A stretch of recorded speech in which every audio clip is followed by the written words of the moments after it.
رات کے آخری پہر اچانک اس کی آنکھ کھل گئی۔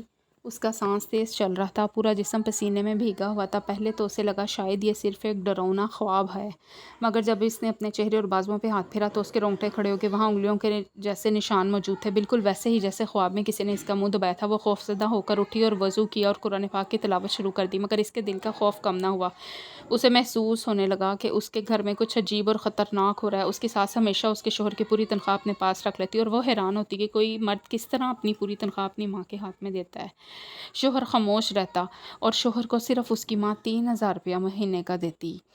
وقت کے ساتھ اس نے محسوس کیا اس کا شوہر اکثر بیمار رہنے لگا ہے، کبھی شدید بخار، کبھی کمزوری اور کبھی اچانک بے ہوشی جیسی کیفیات، اور جب بھی وہ قرآن پاک پڑھ کر اس پر دم کرتی تو اس کی طبیعت مزید خراب ہو جاتی، اسے الٹیاں شروع ہو جاتی اور عجیب بے چینی ہونے لگتی۔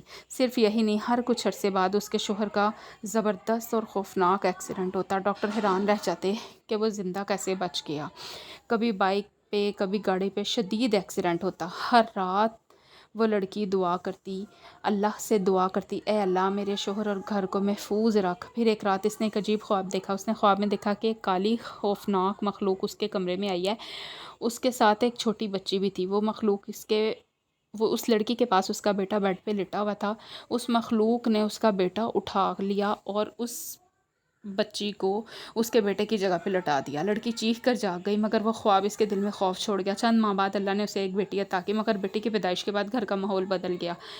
ساس روز لڑائی کرتی اور کہتی کہ بچی اپنی نند کو دے دو کیونکہ اس کی کوئی اولاد نہیں۔ آہستہ آہستہ پورا خاندان اس پہ دباؤ ڈالنے لگا، یہاں تک کہ اس کے ماں باپ نے بھی یہ کہا کہ بیٹے تمہاری ساس اور شوہر نے یہی ضد لگائی ہے کہ اگر یہ اپنی اولاد ہماری بیٹی کو دیتی ہے تو یہ اس گھر میں رہ سکتی ہے، نہیں تو نہیں رہ سکتی۔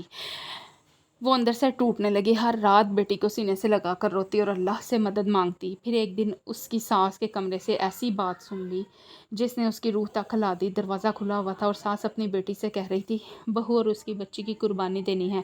قربانی ہمیشہ پاک خون کی ہوتی ہے، وہ حلال خون پہ پلی ہے، وہ حلال رزق پہ پلی ہے، اور ہمیں ایسے ہی لوگ چاہیے تھے جو حلال رزق پہ پلے ہوں۔ اس کے ماں باپ نے اس کے جسم میں قطرہ قطرہ حلال رزق کا اتارا ہے۔ یہ سنتے ہی اس کے قدم لڑکھڑا گئے، اس کا دل زور زور سے دھڑکنے لگا۔ اسے پہلی بار احساس ہوا کہ اس گھر میں صرف ظلم نہیں ہو رہا بلکہ کوئی بہت خوفناک راز چھپا ہوا ہے۔